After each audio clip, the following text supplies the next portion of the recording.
رادیوپاد تقدیم می کند.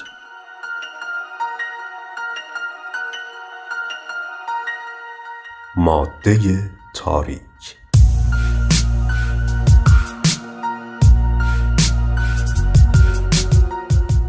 اپیزود 7. داستان اول. از اوج تا حضیض.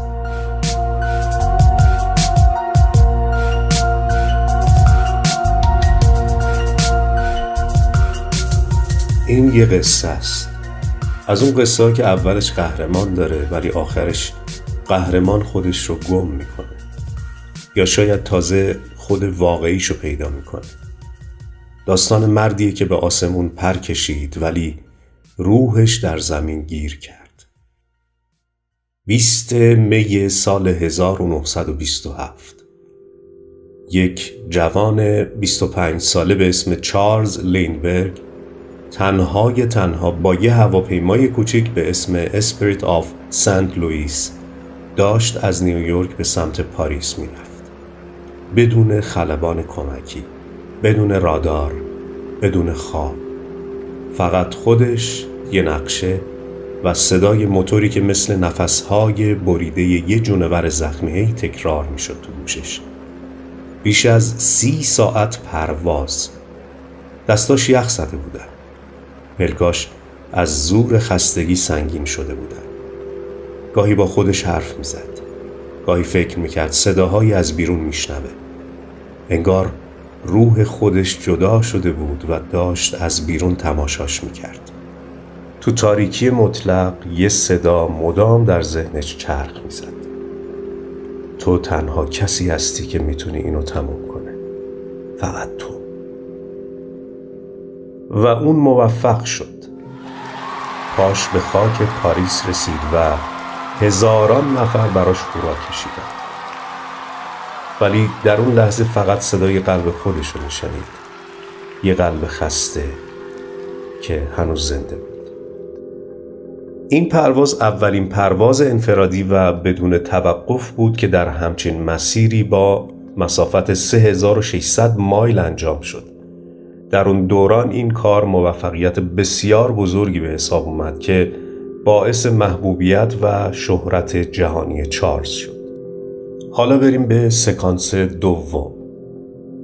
چند ماه بعد در یک بیمارستان در نیوجرسی آمریکا، حالا چارلز این بار کنار تخت خواهرزنش الیزابت ایستاده بود. دختر نوجوانی که روماتیسم قلبی داشت و هر نفسش انگار یه جنگ بود. دکترها امیدی نداشتند. دستگاه از کار افتاد. یه بوق ممتد، یه خط صاف و مرگ. لینبرگ مات و مبهوت ایستاده بود و به دیوار خیره شده بود. یه فکر سمج توی سرش میچرخید. قلب فقط یه پمپه.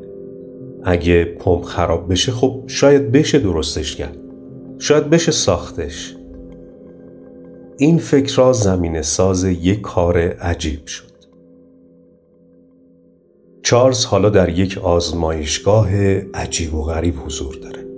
جایی که بوی الکل و اسید در هوا پخشه.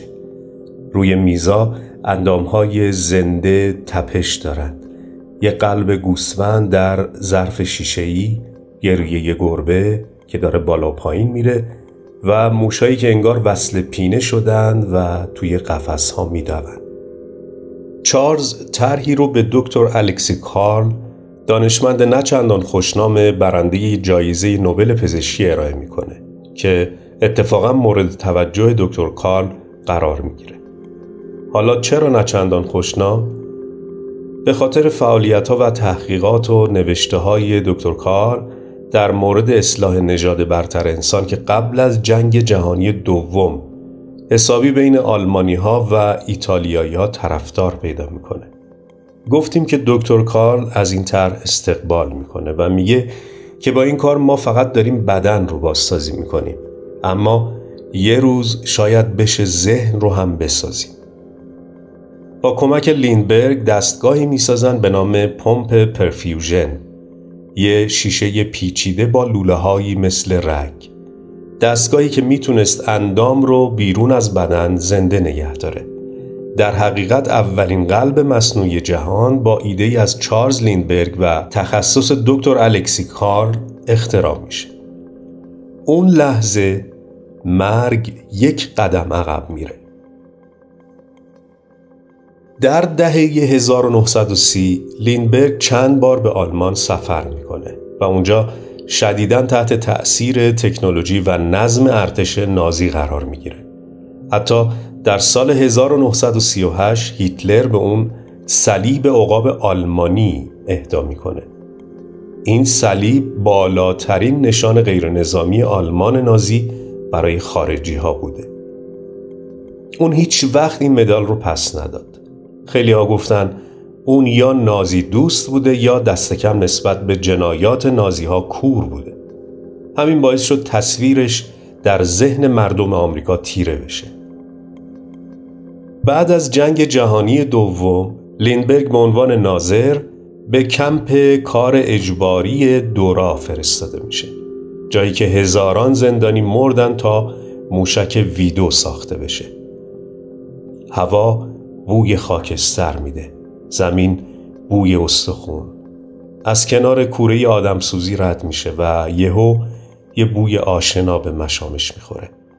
بوی همون آزمایشگاه، همون پمپ ها، همون قلب هایی که بیرون از بدن میتپیدن. اون لحظه انگار یه پرده میفته.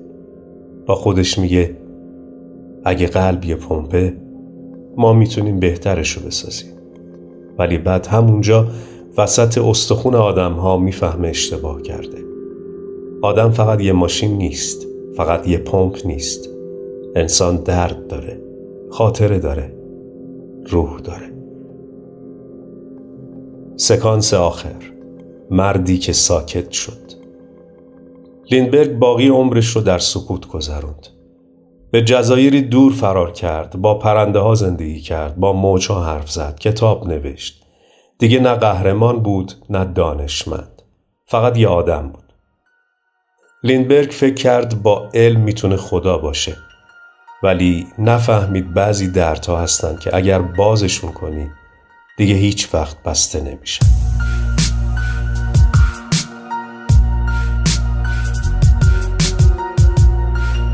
داستان دوم، یک شنبه غم انگیز، آهنگی که جانها را میگیره.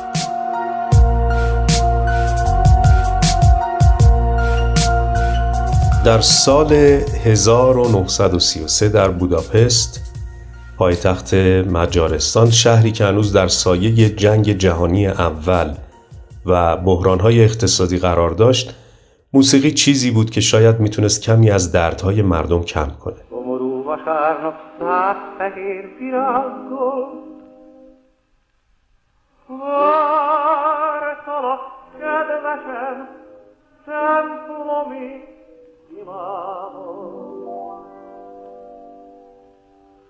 Álmokat kergető vasárnap délelőtt, bánatom hintaja nélküle visszajön. اما چه کسی میدونست که این موسیقی قرار خودش تبدیل به یک درد وحشتناک بشه؟ رزو سرس، یک مرد جوان و شکست خورده که روزگارش رو در گوشه‌ای از کافه کسپیا سپری می‌کرد، دل خوشی از زندگی نداشت. اون روزگاری در دنیای سیرک بود و حالا زندگیش به یک روند بیپایان از ناکامی تبدیل شده بود. در این دوران سخت، عشقش هم از اون فاصله گرفته بود و اونو رها کرده بود. این شکست عشقی همراه با بحران‌های سیاسی و اجتماعی روح سرس رو کاملاً در هم شکسته بود. یه شب سرد پاییزی، سرس پشت پیانو نشست. انگار که روحش به تاریکی گره خورده بود و این تاریکی رو به موسیقی تبدیل می‌کرد. در ذهنش فقط یه چیز بود: غم. اون شروع کرد به نواختن پیانو. دستاش که از ناامیدی و افسردگی می‌لرزید به آرومی کلیدها رو فشار می‌داد. در اون شب همراه با نوازش پیانو اشعار لاسلو یاور شاعر و نویسنده رو با آهنگش همراه کرد و نتیجه چیزی شد که اون هیچ وقت فکرش رو هم نمی کرد. یک آهنگ شوم یا همون یک شنبه غم‌انگیز شکل گرفت. آهنگی که به سرعت در سرزمین‌های مجاور پیچید و تبدیل به یک جنجال بزرگ شد. میگن هر کسی که این آهنگ رو میشنید احساس میکرد که دلش از درون داره میسوزه. شعر آهنگ که در اون شخصی از معشوقه خودش میخواد در مراسم خاکسپاری شرکت کنه خودش به نوعی دعوت به مرگ بود. جملاتی مثل مرگ برای من یک رویا نیست، چرا که در مرگ من در آغوش تو هستم، با آخرین نفس از روح خود من تو را درود میگویم. این کلمات مثل شمشیری بر قلب کسانی که در برابر غم و اندوه دست به گریبان بودند فرود می اومد. روانشناسان بعداً عنوان کردند که این آهنگ به نوعی با ضربان قلب هماهنگ بود، با سرعت 60 ضربه در دقیقه، همون سرعتی که قلب انسان در شرایطی از افسردگی و اندوه میتپه. این آهنگ به طور ناخودآگاه فشار عاطفی رو به اوج خودش میرسوند. کم کم اخبار غم‌انگیز در مورد کسانی که به دلیل شنیدن این آهنگ جان خودشون رو گرفته بودند در سراسر اروپا پیچید. اولین گزارش‌ها از بوداپست بود، جایی که پلیس گزارش داد که تعدادی از افراد بعد از گوش دادن به این آهنگ خودکشی کردند. عجیب این که در هر گوشه‌ای از شهر در دست افراد مختلف نسخه‌هایی از این آهنگ پیدا می‌شد و خیلی هم محبوب شده بود. در عرض مدت زمانی کوتاه حدود 18 خودکشی تایید شده بود که به طور مستقیم با شنیدن این آهنگ مربوط بودند. به طور عمده قربانیان این خودکشی‌ها افرادی بودند که دچار مشکلات روحی و روانی مثل افسردگی بودند و این آهنگ به نوعی شعله‌های غم در درون اونها رو روشن کرده بود. در واکنش به این فاجعه رادیو BBC در سال 1936 تصمیم به ممنوعیت پخش این آهنگ گرفت. وقتی بیلی هالیدی خواننده معروف آمریکایی تصمیم گرفت نسخه انگلیسی از این آهنگ رو بخونه، رادیوها و ایستگاه‌های پخش موسیقی از پخش اون خودداری کردند. این ترانه که روزی برای افراد زیادی به عنوان یک قطعه هنری جذاب و حزن‌انگیز شناخته میشد، حالا به عنوان یک تهدید عمومی مطرح شده بود. رسو سرس، مردی که این ترانه رو خلق کرده بود، هرگز نمیدونست که اثر هنریش میتونه به چنین فاجعه‌ای تبدیل بشه. اون خودش در دورانی زندگی میکرد که از بحرانهای سیاسی، عاطفی و اجتماعی رنج میبرد. سرس نه تنها در زندگی شخصی خودش بلکه در دنیای حرفه‌ایش نیز با شکست روبرو شده بود.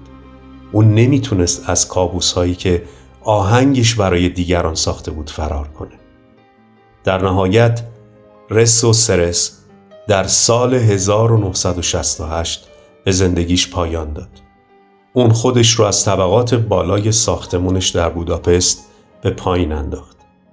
خودکشی اون که به طور بیواسطه با اثر هنریش مرتبط بود، عملاً فاجعه‌ای تمام عیار شد که نشانه‌ای از تأثیرات مهلک این آهنگ بود. داستان زندگی سرس مثل داستان ترانش بود. آهنگ یک شنبه غم‌انگیز همچنان در تاریخ موسیقی و فرهنگ جهانی یک اثر پیچیده و تاریک باقی مونده. بعد از اینکه علم روانشناسی تأثیرات منفی این آهنگ رو روی مغز و قلب انسان‌ها بررسی کرد، این اثر به عنوان یکی از برترین نمونه‌های هنری که ممکنه بر روی روان فرد تأثیر بذاره شناخته شد. این اثر هنوز هم در دل بسیاری از هنردوستان جا داره و به عنوان یک نماد از درد و رنج زندگی بشر در برابر اندوه‌های بزرگ انسانی شناخته میشه. یک شنبه غم‌انگیز حتی اگر تلخ‌ترین اثر باشه، همچنان گوشه‌ای از حقیقت تاریک و پیچیده در دل هر آدمی رو نمایان میکنه.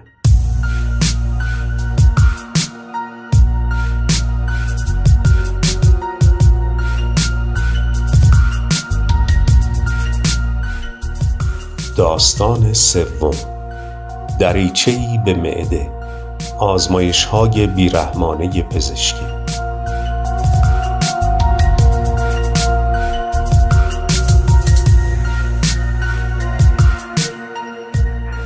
تابستان 1822 در یک پست تجاری در فورت مک‌کیناک در ایالت میشیگان زندگی جوانی به نام الکسیس سنت مارتین به یک جهنم تبدیل شد. اون روز که الکسیس توسط یکی از همکارانش به طور تصادفی با گلوله شاتگان زخمی شد، نمیدونست که دنیا چطور قراره براش تغییر کنه.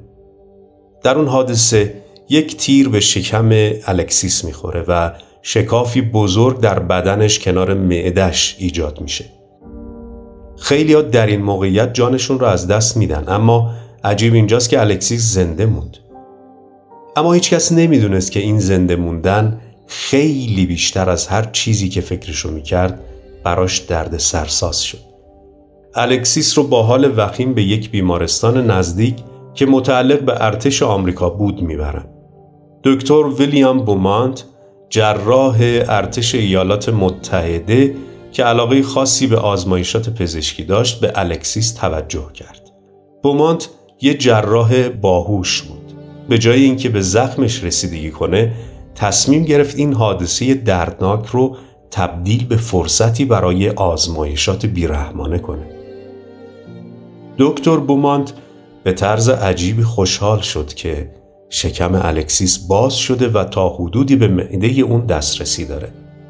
بومانت هیچ وقت این فرصت رو از دست نداد و خیلی زود شروع کرد به آزمایش‌های پیچیده و بعضاً وحشتناک.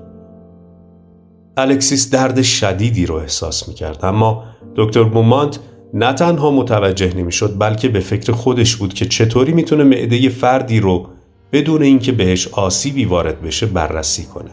برای شروع بومانت از نخهای ابریشمی استفاده می‌کرد و تکه‌هایی از غذا رو آویزون می‌کرد داخل شکم الکسیس تا ببینه چطور مواد غذایی هضم میشن.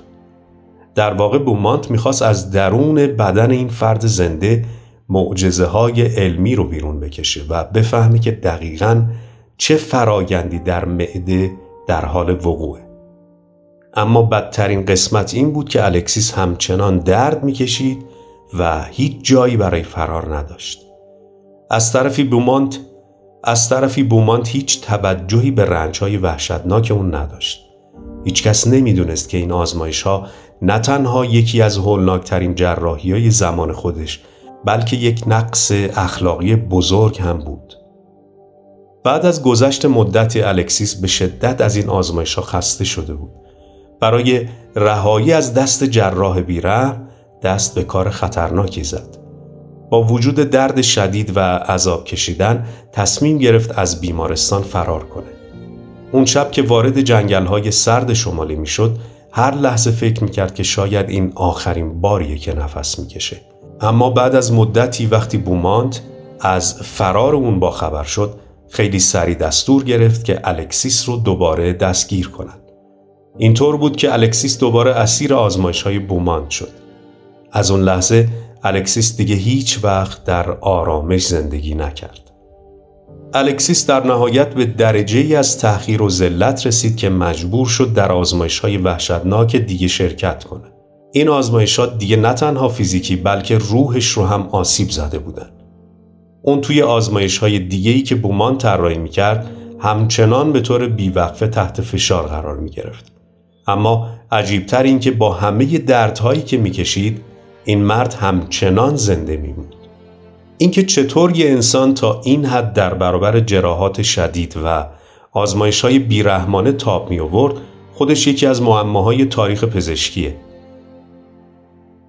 الکسیس سنت مارتین، مردی که تا پایان عمرش با شکم باز زندگی کرد، یکی از بزرگترین یادگارهای تاریخ پزشکی شد. الکسیس تا سال 1866 زنده موند و شکم بازش یک نماد از جنایات پزشکی شد. این مرد که به جای یک درمان عادی تبدیل به پروژه‌ای وحشتناک شد، در نهایت در 86 سالگی از دنیا رفت. بومانت، جراح بیرحم، در تاریخ پزشکی به عنوان یک مرد شجاع شناخته نشد. بلکه به عنوان فردی که اخلاق رو قربانی علم کرد به یادگار موند. این داستان نه تنها تاریخ پزشکی بلکه تاریخ انسانیت رو هم برای همیشه تحت تأثیر قرار داد. الکسیس با بدنش به عنوان یکی از بزرگترین آزمایش‌ها به ما یاد داد که علم نباید هیچ وقت به قیمت جان انسان‌ها و بی احترامی به کرامتشون پیش بره. از طرفی آزمایش‌ها و نتایج به دست اومده دکتر بومانت باعث پیشرفت علم پزشکی در زمینه گوارش شد. شما نظرتون چیه؟